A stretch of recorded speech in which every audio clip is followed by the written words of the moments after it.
Welcome back to the Black Swan Capitalist channel. I'm your host, Vandel, with Versan as usual. And today we have Jim Willie again joining us for a part two. He is the editor of .com. golden-jackass.com. It's the golden-jackass website, That's right. golden-jackass.com. Yeah. So again, thanks, Jim, for being here. We got a lot to uncover, so let's get into it. We were talking about the dollar. That's what we were talking about before we started recording. So right now there's a crisis in Japan. You were saying financial analysts don't want to acknowledge what's really going on. Tell us more about this, because the dollar is experiencing a crisis right now and people are just blindly walking past it. Okay, here is the reality. I hope I can explain this well, because there are a lot of subtleties here. Here's the reality. If a foreign central bank sells their treasury bonds held in their Forex reserves, that means their big savings account held at the central bank. And the dominant type of asset in the Forex reserves is the U.S. Treasury bond. If a foreign central bank sells treasury bonds, then their own domestic currency is harmed, because their domestic currency has a backing indirectly by the treasury bond. Now, the example given happened about a year ago. No, I'm sorry. It started 2 years ago and it ended about 1 year ago. It was in Japan. Between October of 21 and October of 22, Japan sold $180 billion worth of treasury bonds. Now, that doesn't sound like a lot, but it is. It's almost $20 billion a month. And if a country sells $5 billion in a month, it's a lot. They sold 20 billion almost per month. Okay, the result was that their Japanese yen currency went down 22.5%. Now let that sink in. For those who understand currency markets, if a currency goes down 3% in 1 year, that is a lot.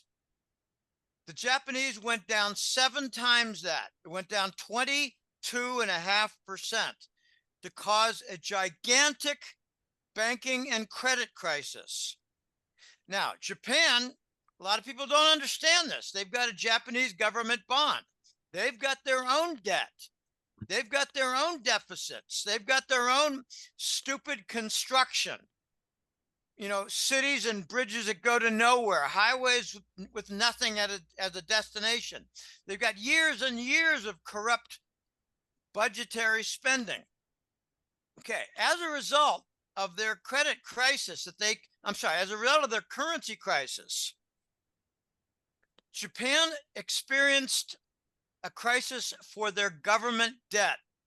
Foreign countries suddenly realized a 20% loss because the Japanese yen currency went down. Their currency went down when they sold a bunch of treasury bonds, which caused a problem with their government debt held by foreigners, because it went down 20%. Okay? And as a result, the Japanese printed a lot of money, covered their own by monetizing. They printed money to buy their own debt. They monetized their own debt. And at the same time, they bought a bunch of gold, because they want to transfer from the treasury bond to the gold as a basis for their country's monetary system, banking system, reserve system, etc., their financial foundation. What is being misreported is that the Japanese government has printed money to cause their currency to go down. No, they printed money because their currency went down after they dumped a lot of treasury bonds. Okay, the Western press cannot get it right. They cannot afford to be accurate. They cannot say The Japanese sold treasury bonds in a large volume to cause a currency and credit crisis. Now they're printing money to fix it. Instead, they're saying the wrong analysis is saying the Japanese have printed a lot of money to cause a financial problem, to cause a currency problem, and they're buying gold because of their currency decline. That is wrong, wrong, wrong. They sold treasury bonds to cause their yen to go down. And as a result, they got a credit crisis. And with the credit crisis, they had to buy what foreigners were dumping because the foreigners realized the 22% decline in their bond holdings for the Japanese debt as a result of the Japanese central bank dumping treasury bonds. The problem is they dumped treasury bonds. Yeah. And they're trying to fix it by printing money. The problem did not originate by printing money. The problem originated by dumping treasury bonds. And financial analysts across the board are getting this wrong, including one of my favorite, whose name is Alasdair MacLeod. And I believe he intentionally is getting it wrong because they're not permitted to say that dumping treasury bonds is causing the problem. They're not permitted to say that the globe is dumping treasury bonds, including our allies. Okay, this is a very, now I hope this is understandable. I just spent 5 minutes and I think I got it straight. The problem originated by dumping treasury bonds, which caused a currency decline. And the reaction, not the beginning, the reaction is printing money in Japan. And every foreign central bank is going to realize the same problem. And you guys, this is why I'm making a forecast. Project Sandman of dumping $2 trillion of treasury bonds in 48 hours, 2 days, not going to happen because they're watching Japan and what caused the tremendous problem there. They have not fixed their problem in Japan. They've got an intractable, unfixable, unresolvable problem in Japan. So I'm thinking Operation Sandman is not going to be 2 days, it's going to be 2 years. We're going to get 2 years of dumping treasury bonds. They're not going to dump them really fast. They're going to dump them slowly. It's going to be like Chinese water torture. So they created the problem, orchestrated it, dumped treasury bonds, and then they created a solution to the problem they created, a temporary solution. By printing money. Deliberate, exactly, by printing money, and they are deliberately misleading the analysts. They are not. Western analysts are. Western analysts are. Okay. The Japanese are not misleading. They're just acting.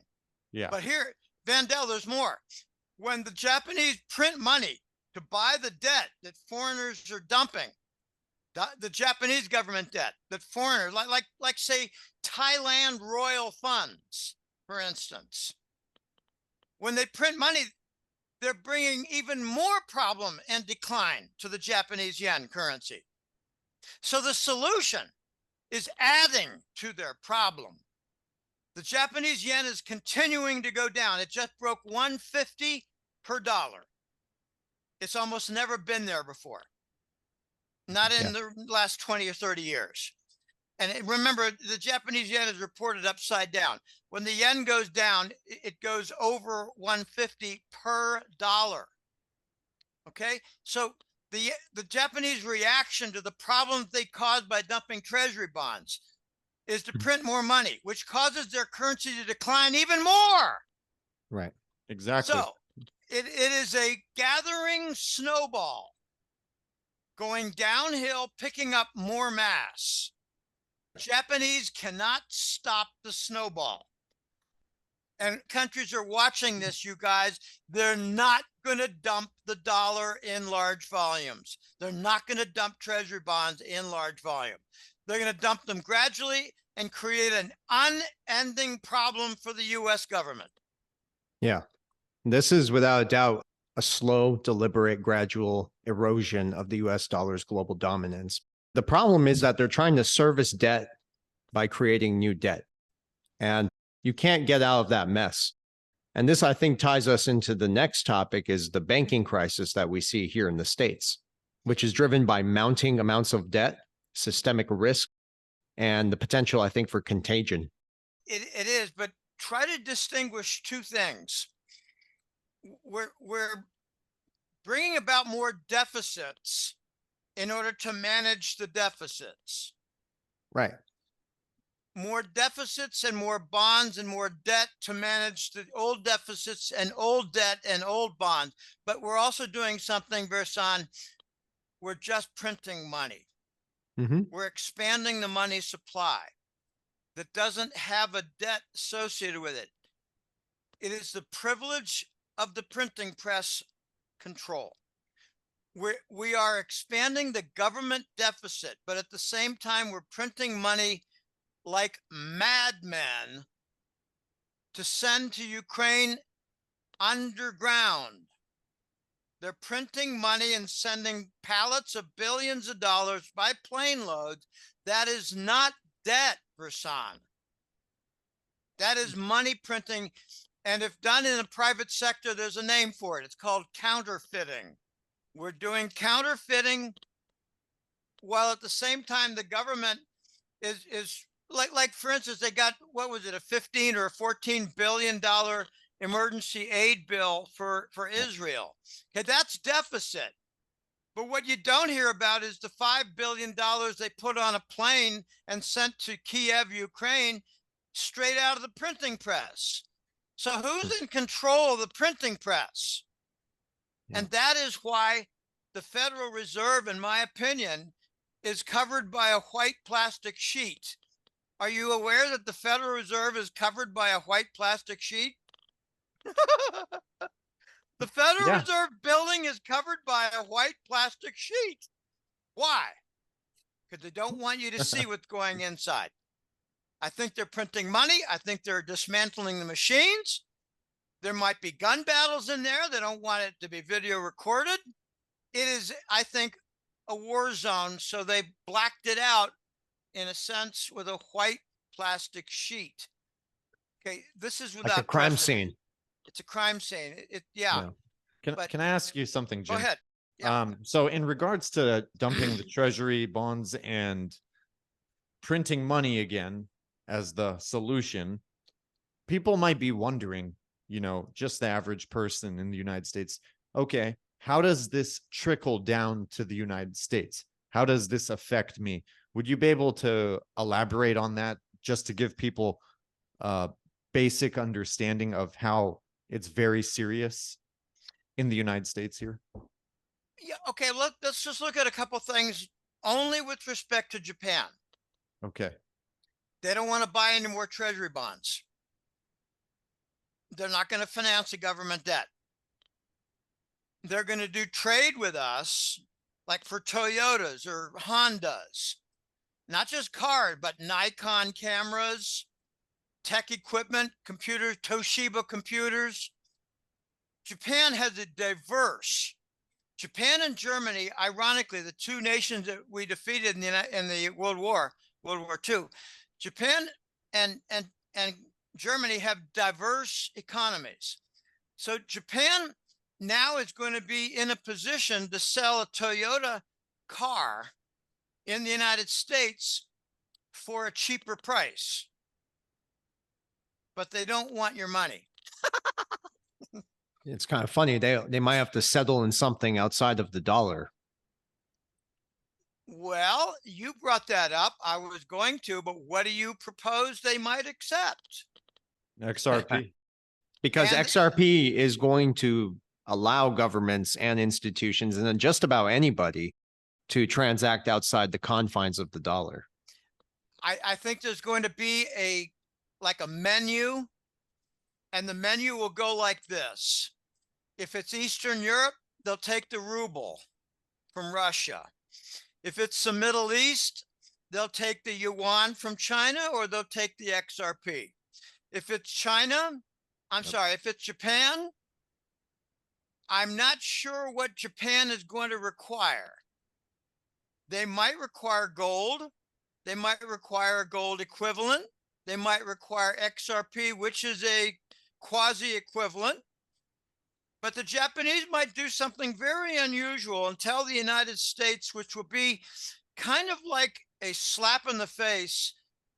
In Japan, for a Toyota shipment of like a boatload of 200 cars, they'll take the Chinese yuan. Do you think they have this all orchestrated and planned out already? I think there is planning, but there's not been execution. I'll tell you what I think is going on with respect to Long Beach, and I got to qualify this because I'm not speaking out of turn, or let me say more colloquially, I'm not speaking out of my ass.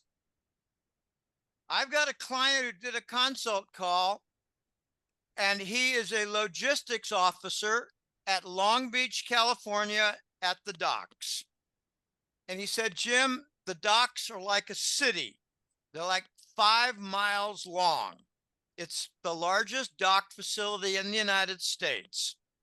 I'll give you in reverse order because he contacted me a year and a half ago with the consult call, and he contacted me again 4 months ago. The most recent contact, he said, Jim, I need to tell you something. No need to make a phone call. I'm just going to write this out for you. But in Long Beach, there is a strike. It's the longshoremen, the dock workers, the labor union. And we've been told in the press that they're on strike. Okay? But he said they were told to go on strike because they were idle. Now, this is again backwards and very subtle. The dock workers at Long Beach were told to go on strike because they were idle. And the reason they were idle is that treasury bonds and treasury bills were not accepted by foreign shipping corporations like the Koreans, like the Chinese, like the Japanese.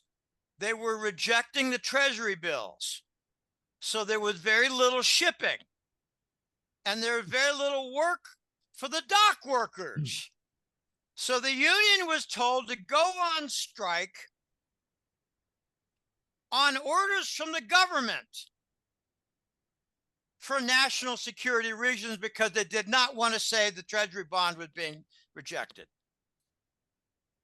Interesting. Okay, let me go back a year. The same guy told me a year and a half ago that it was the California truck emissions issue. Remember that? The 2015 before and after. If it's a truck before 2015, it could not enter the port. Do you remember that? Maybe not. No, I don't. If it was after 2015 on the truck construction, the model, then it could enter for emissions reasons. And he said, Jim, that's also a bogus story. There was that issue, but it wasn't enforced strictly to prohibit trucks from entering the port and to reduce the volume of shipment. You know, they take a container vessel off a ship and they put it on the back of a truck, or they take it off a ship and they put it on top of a train. Okay.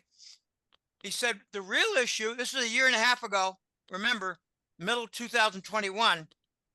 He said the real issue is the US military was using infrared and other equipment to detect on the container vessels child trafficking and missiles of a nuclear type on top of the container vessels. So that was the delay, not the truck emission. Now, fast forward to like June and July when I last had contact with him. He said it's all about the rejection of the treasury bonds. He said the labor union was ordered to go on strike. Now, let me just shift over. What about the United Auto Workers, the big three U.S. car makers? they also were ordered to go on strike because the car makers have a lot of foreign components. And the foreign makers did not want the Treasury bill. So it held up the production line. So the workers were idle. So they were ordered again for national security reasons to go on strike because they cannot say the Treasury bill is being rejected and causing a supply chain problem. Okay, we've got a national theme now. Strikes are going to be the story. But underlying, it's going to be the Treasury bill is rejected and the U.S. economy is going to go to a standstill. They're going to blame it on the labor unions. And it's going to be a credible story. The labor unions are experiencing, as workers, higher costs. They can't manage the costs for their family, their food, their fuel, their insurance. They can't handle it. They need more income. So they go on strike. Oh, I tell you, this is going to be so wacky, so complicated. The underlying true problem is the Treasury bill is being rejected globally. It's just another false flag event. What they're doing is trying to bury the true nature of what's unfolding here with propaganda to mislead and confuse people and assure people that everything is okay. The illusion of financial stability.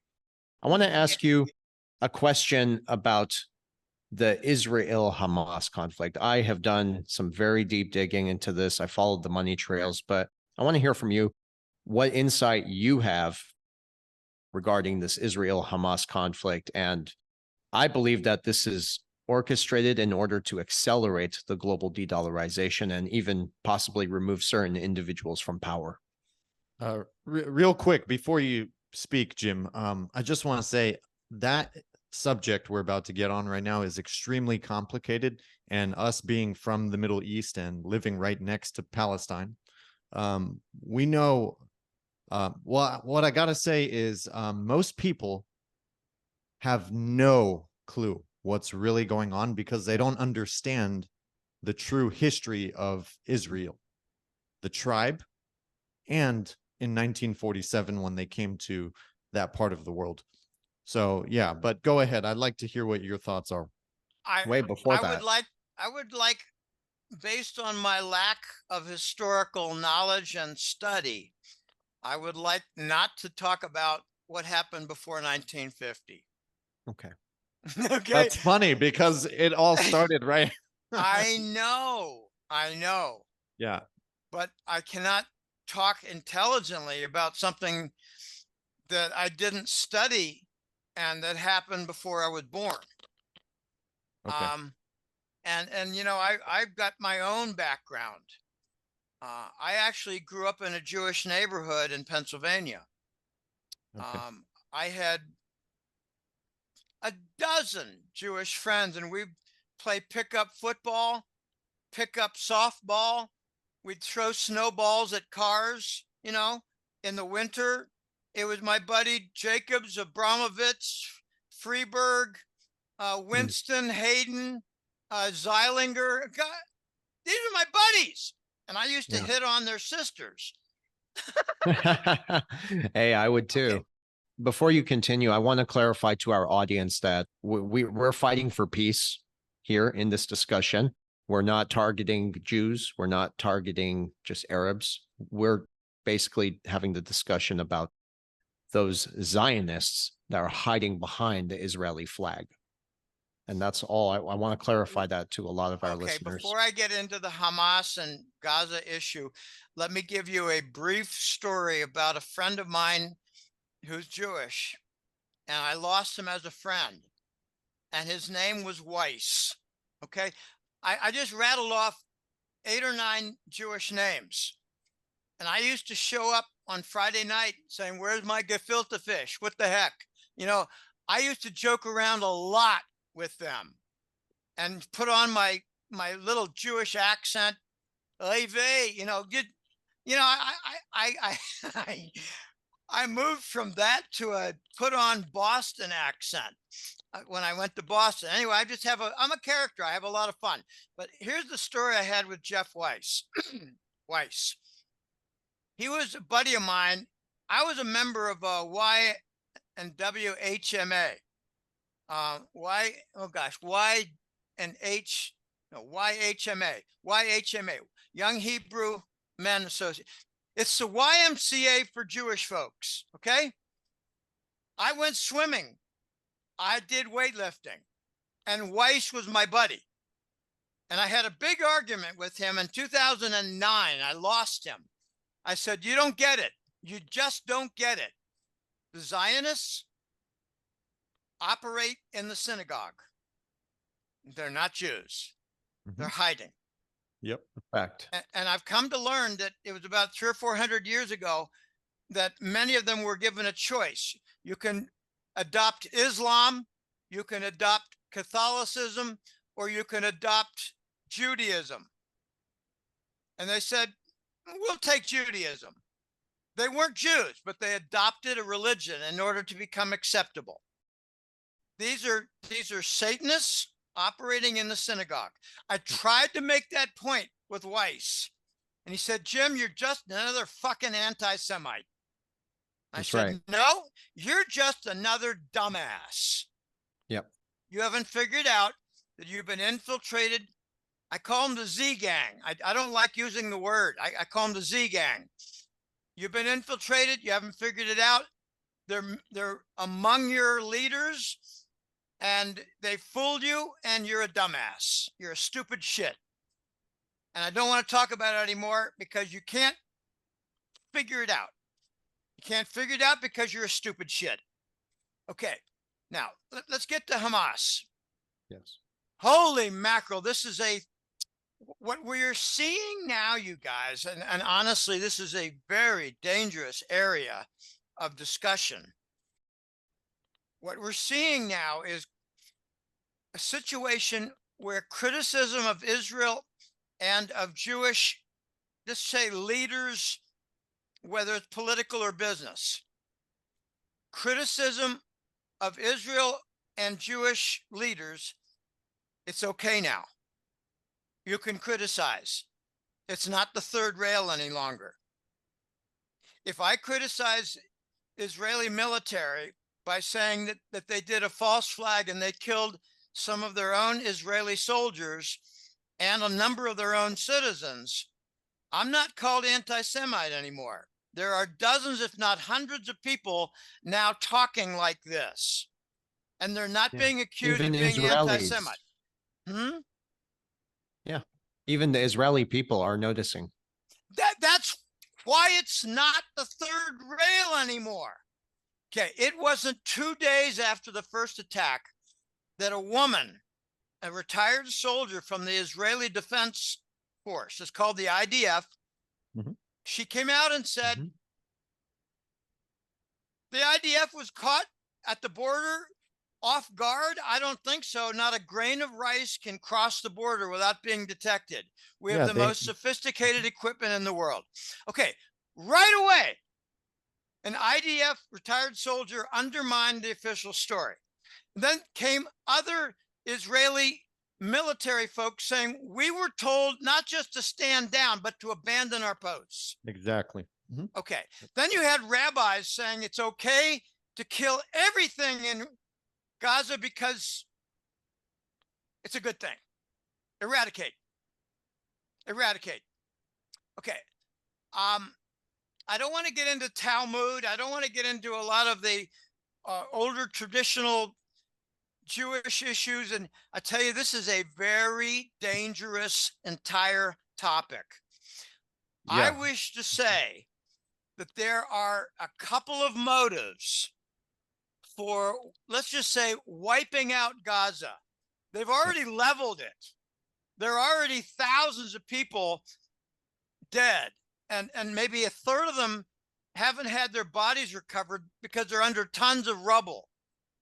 But I'm going to identify two motives, you guys, and they're very valid in my opinion.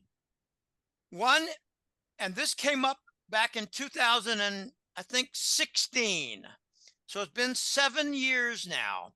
It's called the Leviathan. Have you heard of the Leviathan energy deposit? Okay. I heard about it once. I read an article on it. Okay. It is very big It covers about, I don't know exactly, 30 or 50 miles into the Mediterranean, but it covers Lebanon, parts of Lebanon, Syria, Israel, Palestine, and I believe some of Egypt. Okay, it is considered one of the largest newly discovered energy deposits on the globe. And there's a company called Genie, Genie, like letting the genie out of the bottle, like behind you there, Versan, that nice little vase that you rub it and there's a genie that comes out. Right. The Genie Corporation had board members of Soros, Rothschild, Oh, and God. Rupert Murdoch. No surprise. And they're involved in drilling oil under Israeli military protection in Syria. And do you know what lateral drilling is? Like you drill at a 45-degree angle, and before you know it, you're under Syria. I You see. start in Israel, like 2 kilometers from the border, and you go down 10 kilometers, but at a 45 angle, and you're drilling a deposit that's under Syria. Okay, that's what's going on also. That's happening in Yemen, also, Yemen, with the Saudi border. But I'm Very focusing sneaky. on, it's very sneaky, and it is possible not just to go down at a 45 angle, but to go down and then do a lateral. They're calling it lateral drilling now. Also, you make a turn and you're going straight over into their land. Okay, Genie is guilty of energy production pilferage, theft, stealing. It's Rothschild, Murdoch, Soros, under the protection of the Israeli military. Okay. Which is funded by the U.S. Largely, yes. Now, I mentioned that there are 2 motives. The first motive in that theme is Israel doesn't want to share with anybody. They don't want anybody among those many nations I mentioned, 4 or 5 nations. They don't want any of them to have any energy production wealth at all. They want it all to be part of Israel, including offshore, including off Palestine shore, include off Syria shore. Israel wants it all. Okay, that's the first motive. The second motive came to me from a Persian source. Now, I don't mind boasting a little bit, not so much about my ability, but about my contacts that I have developed over the years. Yeah. I've developed a bunch of colleagues who are smart as a whip. I've also developed a bunch of contacts who are clients, but they also are friends now because of so much flow of information and trust and discussions. But I've got a Persian client, an Iranian, and he's, you know, he's got some bluster, and he shares the Islam general faith with you. But, you know, I'm not an expert in this, but I've learned a little bit. The Shiites and the Sunnis got a lot of differences. And the Iranians are basically majority Shiite, and Saudi is what they call the moderate Sunnis. And I don't know a great deal about that, but let me just a little background. This guy is Persian, and he's a bit he's a bit of a wild man. And he shared with me that there is a plan for what is going to be called the Ben Gurion Canal. And they wanted to go through Israel and be an alternative for the Suez Canal that goes through Egypt and is under Arab control. They want another canal to go through Gaza, go through Israel. Imagine Israel takes the entire ball of wax for oil and gas, and they've got a lot offshore in the Mediterranean. It's called the Tamar, Tamar, the Tamar floating platform. and it produces a lot of natural gas. And ironically, it's connected to Gazprom of Russia. Okay. Imagine Israel producing like crazy the Leviathan oil and gas, and they deliver it through the Ben Gurion Canal through Palestine. They need to destroy Gaza, put it underwater, and make a canal To accomplish it. to accomplish it. Of course. Two Now, motives: steal all the Leviathan and build an alternative to the Suez Canal that is under Israeli control or under Cabal control. Now, let me just mention something just to throw a big wrench in the works for our discussion. Israel killed its own with the vaccine mandate, with numerous boosters. They do not have a great deal of respect for life among their own citizens. I'm talking about the leaders. you know what's interesting, Jim, about that? So, you know, the World Economic Forum, the head of it is Klaus Schwab, right? Yeah. Yeah. So Benjamin Netanyahu, the prime minister of Israel, is actually a member on the World Economic Forum. And interestingly, Yuval Noah Harari is also a member of the World Economic Forum. He's the one working with Klaus Schwab to push chips in people's brains, saying that humans are useless, pushing the New World agendas. And no content for life. They're both on the World Economic Forum. That's a direct connection to the people that are trying to destroy the world and humanity for what it is.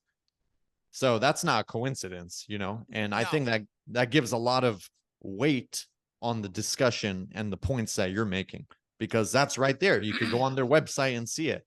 And another point, if people really want to understand the true agenda of Israel, you know, the information's out there. You just don't know where to look. But another document that was published in the 1980s is the Yinon Plan. So that's basically by Oded Yinon, and it completely lines out the strategy for Israel. And this was in the 1980s. And basically the idea is to sow hate and division in Israel and Palestine amongst the Arab nations in order for them to expand Israel. So it goes even more in depth and detail, but people have no idea. The destabilization. Yeah, absolutely. Yeah. And people have no clue. If you're getting your information from CNN, mainstream news, you're being lied to 100% because it's all lies. All of it is lies to mislead you. 12 pages in my report published last week on my website, 12-page chapter on the Israeli issues. Notice that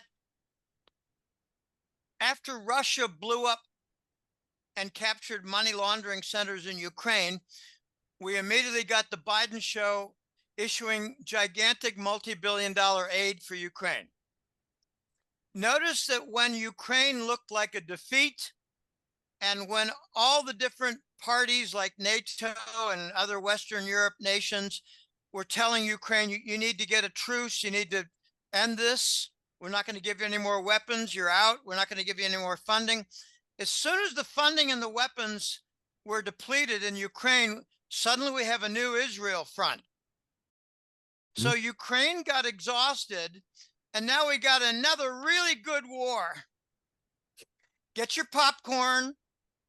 Try to ignore that there's death and destruction, because it's all good for the Khazarian mafia, because they're going to get more replenished funding.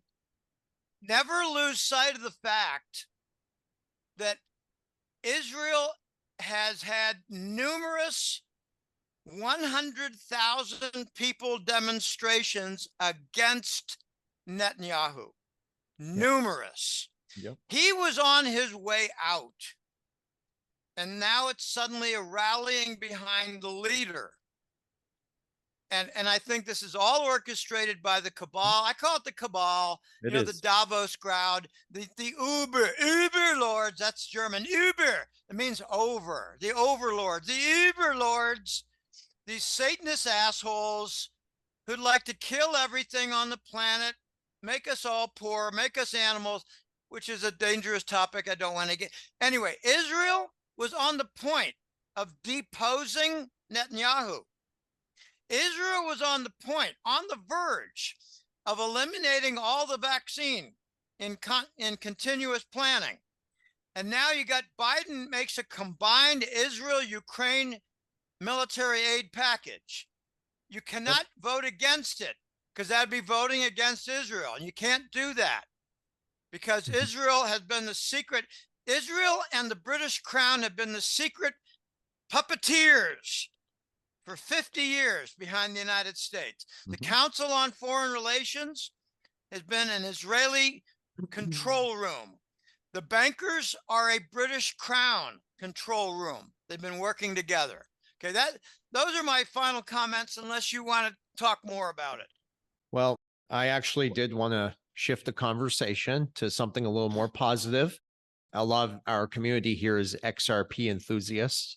So let's shift towards the recent positive movement that we see today in XRP's price during a global crisis. I think that's actually very intriguing. Give me a quick review of how you perceive the movement. I think they're just getting ready to slowly settle in something other than dollars. And if that's the case, you're going to see a little bit of price movement, also settlement news. I focus on the high level, the higher level. And I've mentioned some things before. I've mentioned a few months ago, and I might have repeated it a month ago when we had our first part one. The Russians have mentioned that as a swift alternative for payments, that XRP is on the table and available. Okay. There has also been the French. The French have a UAE liquefied natural gas, LNG deal, paid in Chinese yuan. And there have been rumblings in the French banking system that it has caused certain problems, and they don't wish to repeat that. And they're looking at alternatives for the next round for a large supply coming from the Persian Gulf going to France. And I'm thinking, it looks like they're setting us up for an XRP partial deal.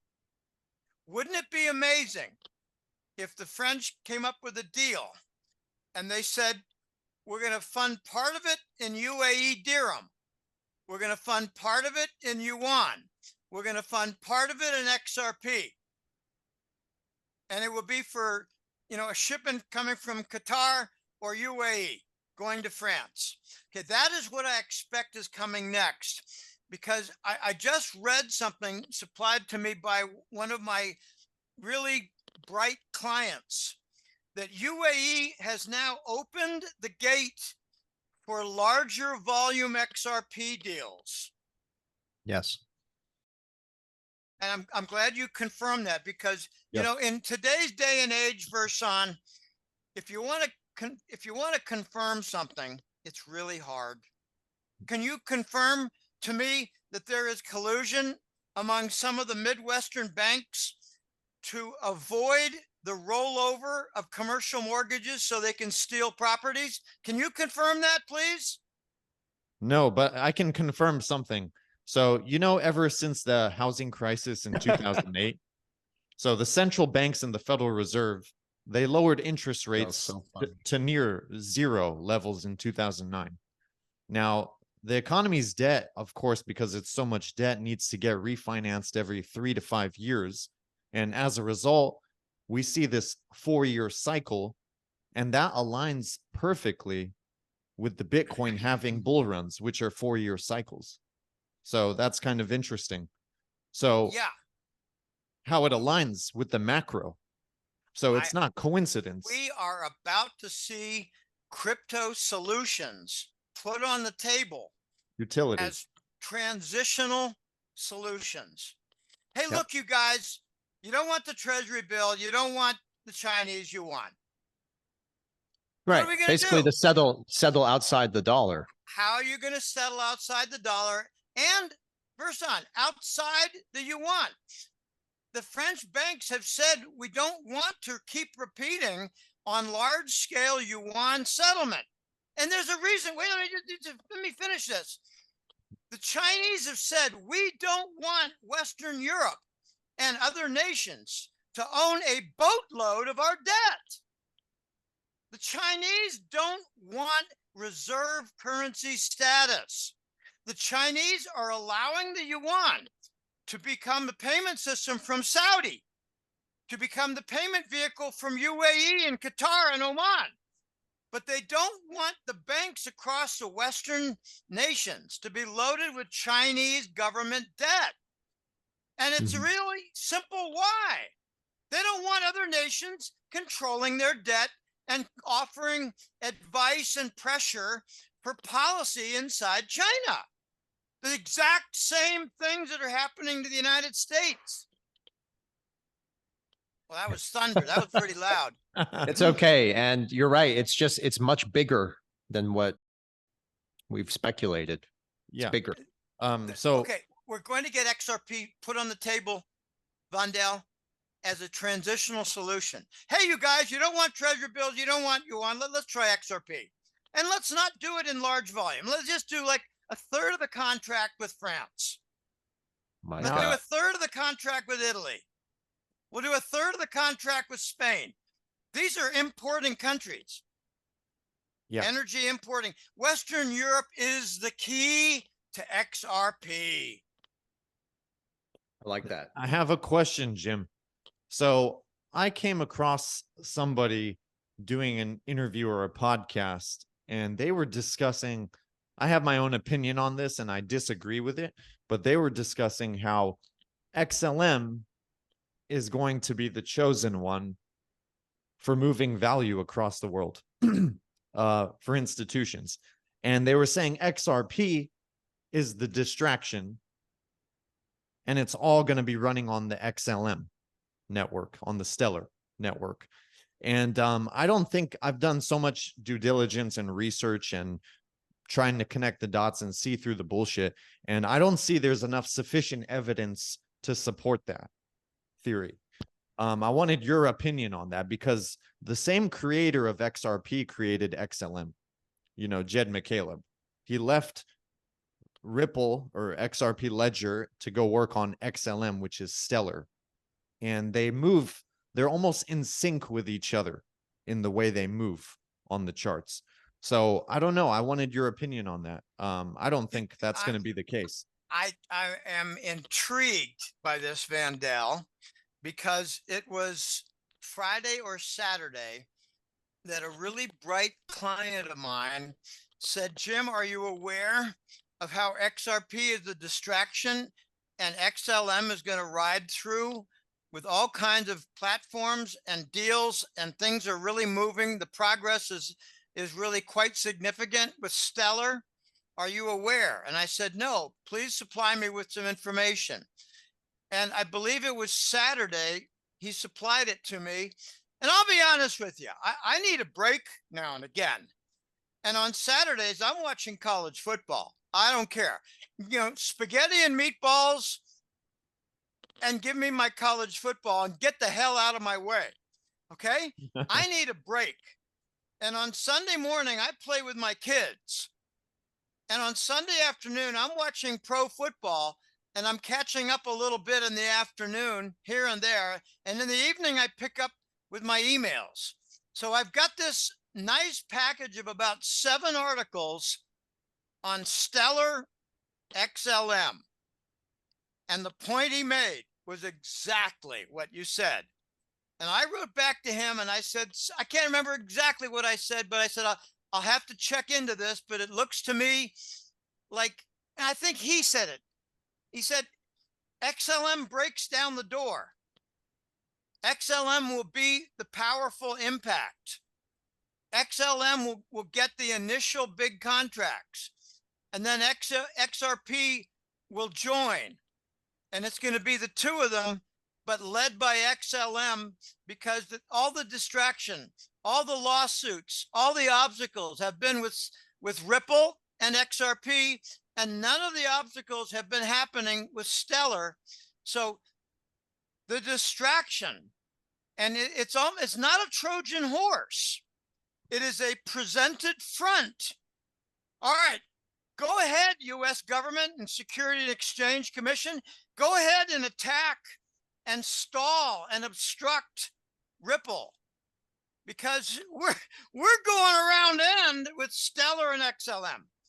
Now, my impression for the last 2 years or more has been XLM is going to be the low-end transaction vehicle, and XRP was going to be international, nation-to-nation trade.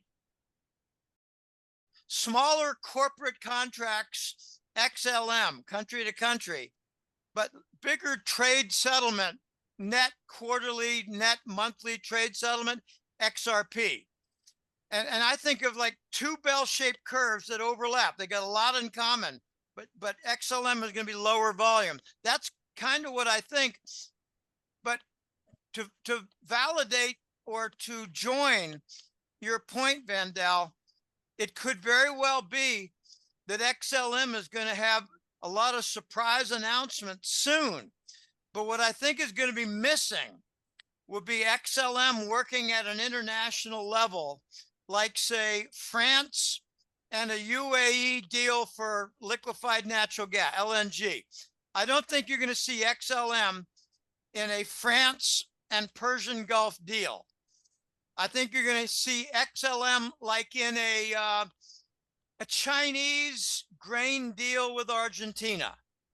Yeah, well, XLM, Stellar just came out recently with a commercial on XLM. And it was interesting because when you really watch the commercial, it's a couple of minutes long. The video and the idea, the concept they're promoting, if you really pay attention to the actors and what's going on in the video, it's moving value, but it's moving value from person to person. It's showing your average mother sending money to someone. It's showing your average worker in the economy sending money to someone and receiving money. People are going to realize that XRP and XLM will mirror and even synchronize their movements that are going to shape market dynamics in unison moving forward. If you look at the Stellar logo, it is the ring of Saturn. If you understand Saturn in ancient mythology, it's the deceiver. The ring, maybe it's misinterpreted. Maybe it's the ring of value circling the globe in a positive way. We don't have a monopoly on interpreting symbols. I don't want to get into the evil symbols during this conversation. I don't have a problem that XLM is advertising at the individual level, peer-to-peer. Because after you do peer-to-peer with persons, you do peer-to-peer with companies. After you do peer-to-peer with companies, you do peer-to-peer with countries. Okay, you start with individuals, you move to corporation, then you move to nations. And that is how you do trade settlement. And I think it's a brilliant plan. I did not know, honestly, you guys, I did not know that a founder of XLM within Stellar was deeply involved with Ripple and XRP. I didn't know that. I thought they were independently produced and operated. I have thought for a long time that they're both going to be winners, but the bigger volume will be XRP, and they're going to have to massively increase the price. That's probably what the escrow is about. It's very possible. That's what the escrow. So. I'm not bothered by the fact that they're advertising with, an individual talking about transferring value. Okay, I live in a little country where there's a lot of remisos. It's remittances. Okay, a worker doing construction work here sends money one country north to support their family. That could be done with XLM transfers. But remember what UAE is doing, you guys. UAE is opening the gates for XRP. They're expanding. Yeah. They're using it for cell bills, cell phone bills, for electric bills, for water bills. They're using it for small contractor bills, like for the cement component for a construction site, they're using XRP. They're not Yep. talking in the UAE about XLM. Maybe someone else is going to be the champion. I'm watching China and countries like Argentina. I brought that up before. They're going to have to do a lot of transfers of money, funds, for buying products and for building the infrastructure. I hate that word. To build the network, to build the transportation system, to build the port, to build the grain, what do you call it? The silos, the grain silos, to build the marketplace offices. They're going to have to move a lot of funds. And how are they going to do it with the BRICS Development Bank? Now, we haven't talked about their currency, but it's not a currency. It's a banknote for the BRICS Development Fund, the new development fund. They've not announced a currency. The West has gotten that wrong. They announced a banknote for the new development bank for the BRICS. That's not a currency. That's not an openly traded financial security in the Forex. It's a banknote. Oh my gosh. I tell you, the bad analysis is all over the place. And I love that because it gives me an opportunity to put my 2 cents in there, not 2 cents on the dollar, 2 cents on a new currency. I don't know what the currency is going to be. One of the strange questions I get from people is, if I sell my gold now, what do I move it to? I don't want to move it into the dollar. I said, easy, don't sell. Yeah, I agree with you. I do. Wait for a couple of years and it'll be clear. Okay, here. When I was asked in 2008, Jim, we got the Lehman crisis now. What is a good currency to move into? What do we trust? We can't trust the dollar. We can't trust the U.S. banks. What do we trust? And I said, okay, remember 2008, 15 years ago. Oh my gosh, what a long time that was. I said to people, I really like the Brazilian government bonds. Now that's nuts. Who cares? Who cares what you think is a good solution now? Who cares? Let 2, 3, 4 years pass and you'll have a pretty good idea.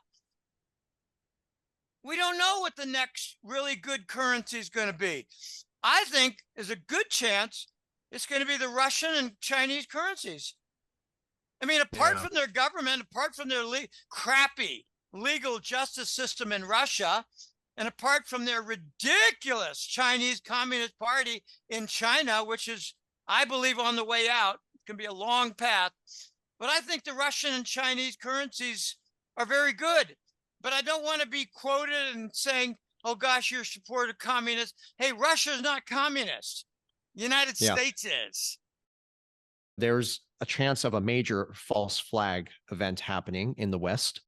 In the event of a cybersecurity attack disrupting our financial grid here in the US, is there any connection to support that? It's very possible we might see something like Starlink and Ripple's network provide the resilience that will be needed in such a scenario? Ooh, wow, you opened up a very big area. To begin with, I think the Israeli attack is a false flag. We've already gotten one. We're not waiting for it. We got it. The 2015 Maidan and coup in Ukraine, that was a false flag. So we got that. The result of those two is global support for Israel and global opposition for Russia. Okay, so we're already getting that. We had a big problem with the Starlink network about a year ago. A lot of criticism came about.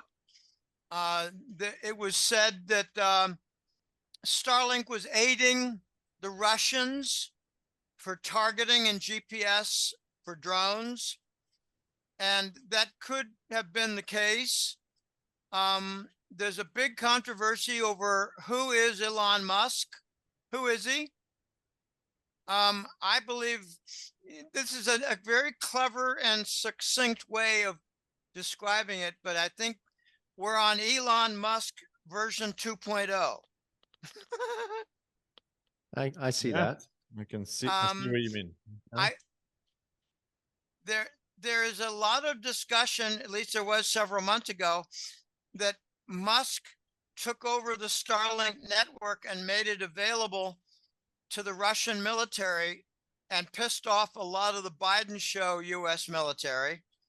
There are two U.S. militaries, the Biden show and the Trump presidency command, the Trump command and the Biden show. Okay. I interpreted that as being Starlink was made available not just for the Russian targeting for drones, but to set the stage for the emergency broadcast and the conversion of the Western media networks. They're all based on the Starlink. Okay, Musk 2.0 is critical for converting the Western press networks toward the truth. And I don't want to describe it as a funny little story. I want to describe it as a very significant potential event that is gradually becoming evident.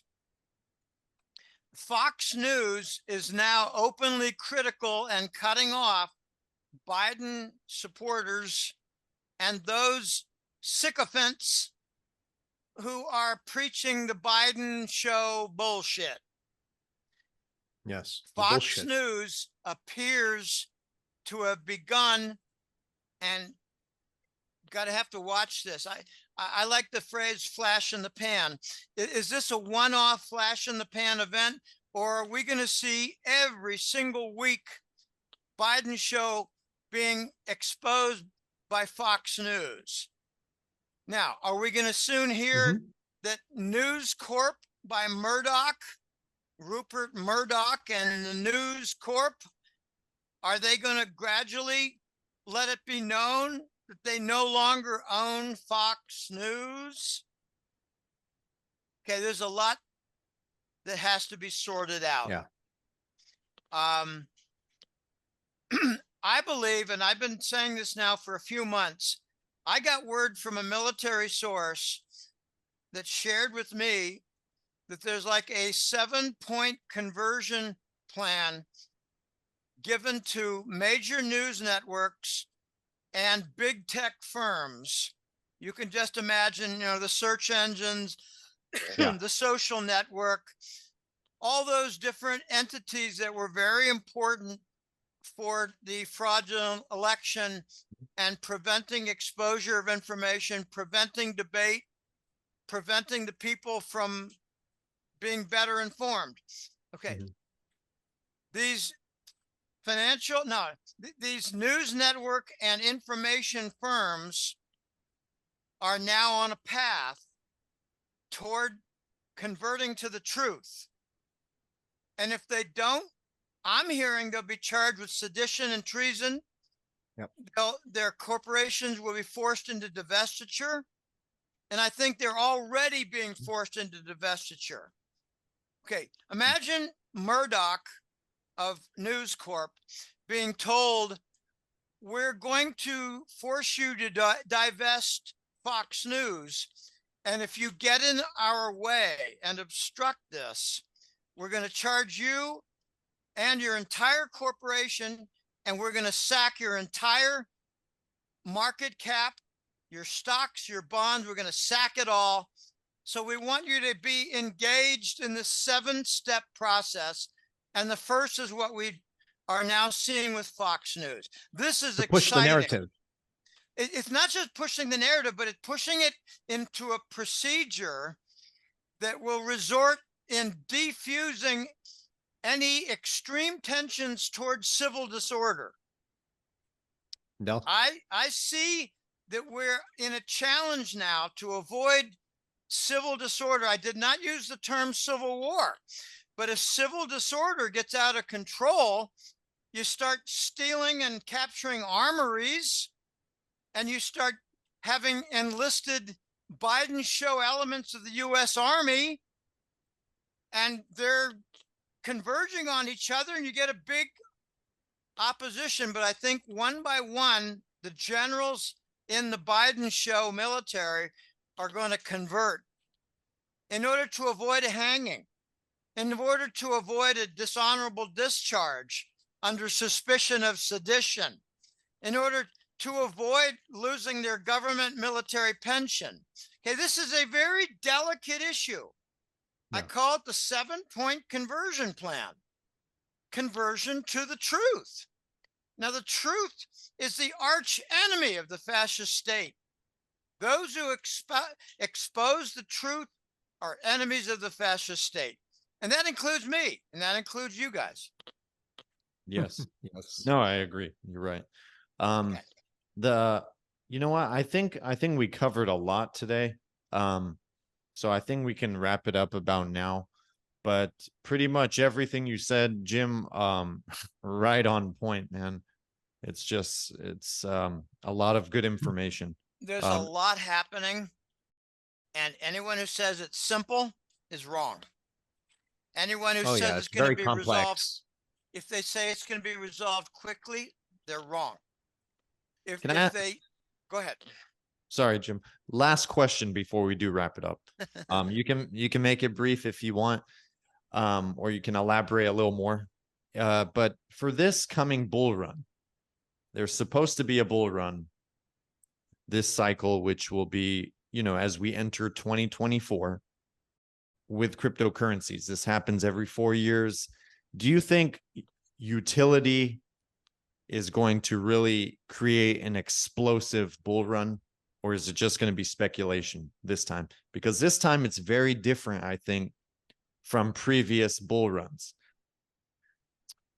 in the past. I can honestly admit that I'm not a real expert in the crypto cycle, but what I am rather competent about is the death of the dollar and the default of the treasury bond, and the removal of the treasury bond as the global reserve currency, and the removal of the treasury bill as the global payment vehicle.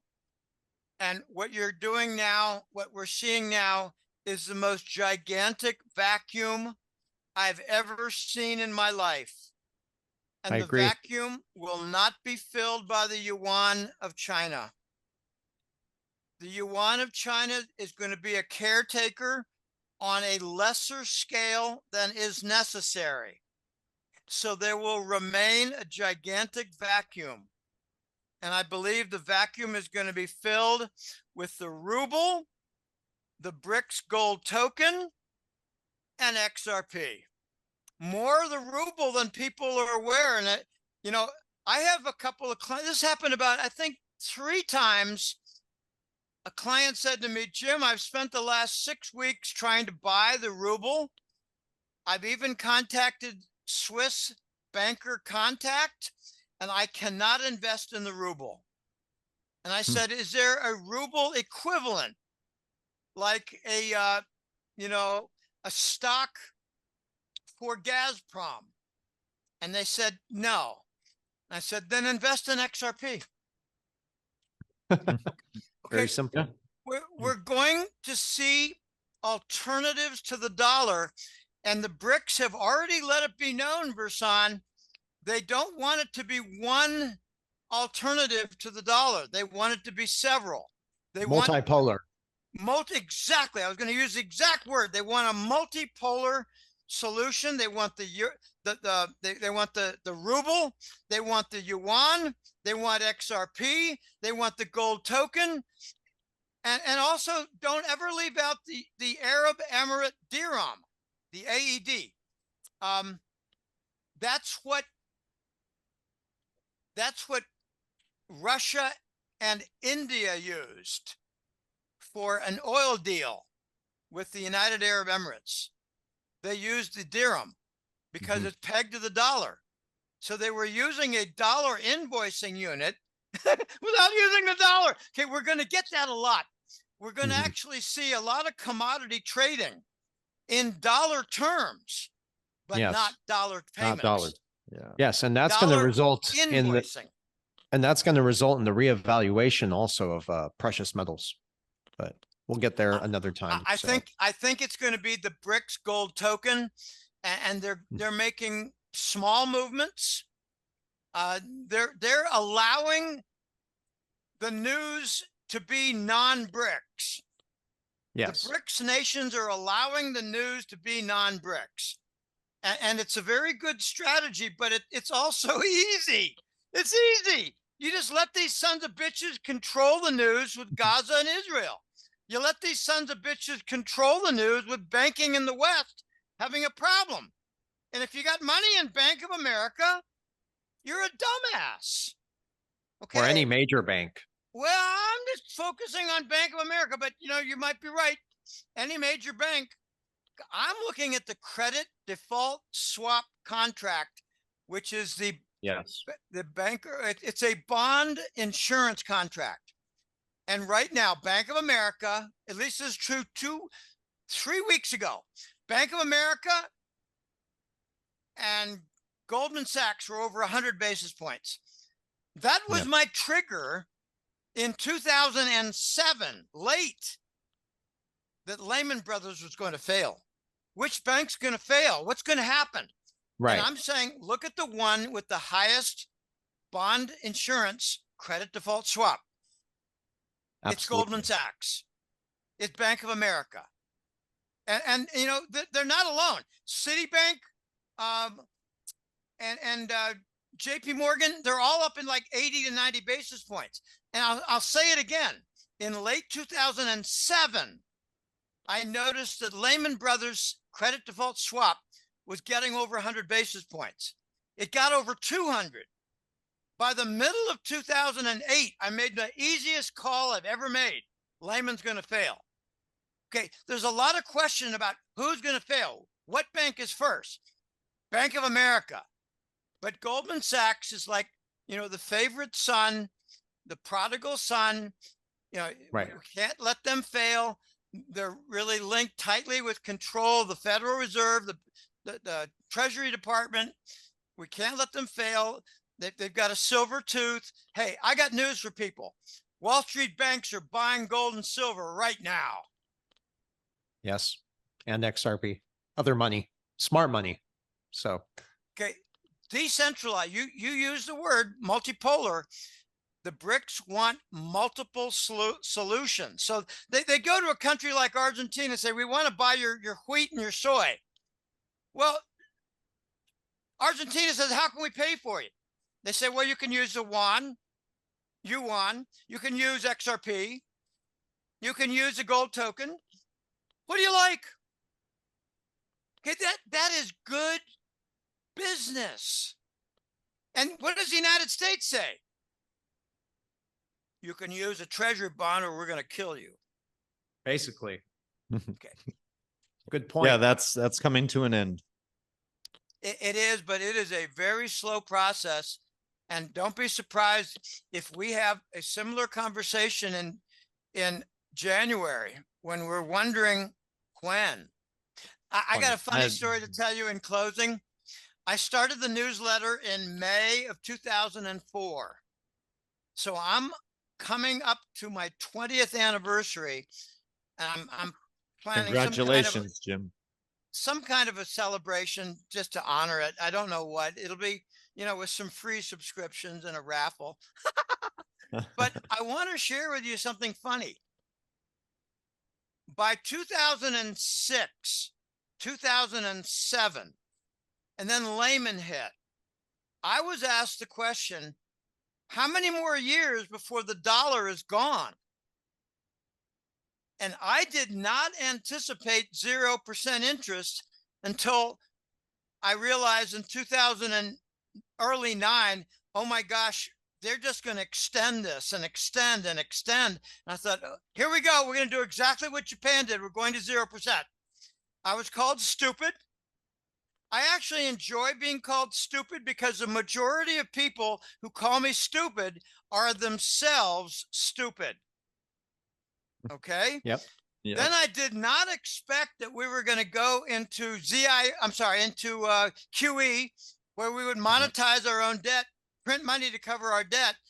But in 2010, I realized, oh shit, unbelievable. We're not going to give up. We're going to monetize our own debt. I don't know what we're going to call it.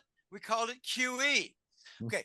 In 2007 and 8, when Lehman blew up, I was asked often, how many more years before the dollar is gone? I said, by 2011 or 12, it should be quite clear the dollar is going to be put onto a retirement ramp. Okay. I'm off by 10 or 11 years. Come on.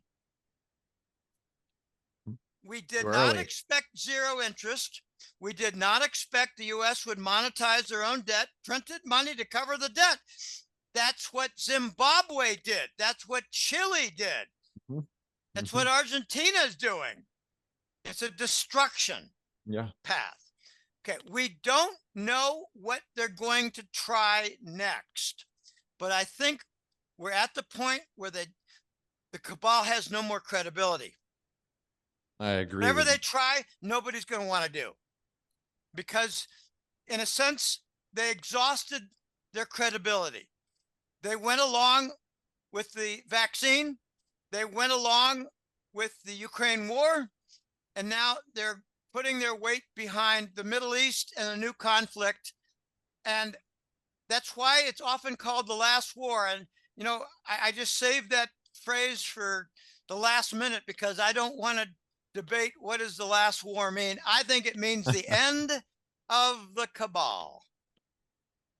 That's what I think. And we'll leave it at that. And we will certainly come back to this discussion very soon. And I'm sure we'll have way more to talk about. Yeah, Jim, thank you so much for coming on and taking the time out of your day. Your insights are always much appreciated. I enjoy it, and I think you're right on point, man. And I know people enjoy what you have to say, and it really allows people to kind of think outside the box and get a different perspective. A lot of people have been really kind to me and supporting my newsletter, and I hope people go to golden-jackass.com, sign up for the newsletter. Consult calls are available, and if you're very wealthy and want to help me out in a big way, hit the sponsor button. A number of people have in the last couple months. I'm always very grateful for that. This has been interesting. You opened my eyes for a few things, and it's great seeing you guys again. I hope we can get some resolution to stop the approved violent destruction. Amen. Agreed. Yep. I don't like genocide. I've actually gotten into some very interesting debates over the genocide, and they're disturbing. Yeah. No, I agree with you, and I'm on the same page with you, Jim. We both are. We just want peace. Hopefully we get a very positive resolution very soon. And don't ever forget the Grand Central Station, New York City sit-in by 3,000 Jewish folks. And they said, we do not want genocide in our name. Palestine deserves to live. These are Jews against the Israeli military and government. That's what I meant by before. There's no more third rail for criticism. There's no more. This is getting really, really interesting. We've never been able to criticize. I got into a debate with a very popular fellow who called me anti-Semitic 6 years ago. And our argument lasted about 10 days. And finally, at the end, he said, Jim, I take it all back. You're not anti-Semitic. And I thought privately, you're right. And you're an asshole. But I did not say that. I did not say that. Yeah. Okay. Yeah. Well, good seeing you guys again. You too, and, Jim. We'll talk soon. I'll send you the details to the video, and we'll put your information so people could get in contact with you in the description. So, all right, brother. God bless. All right. All right. Very good. Bye now. Thanks for everything. Bye.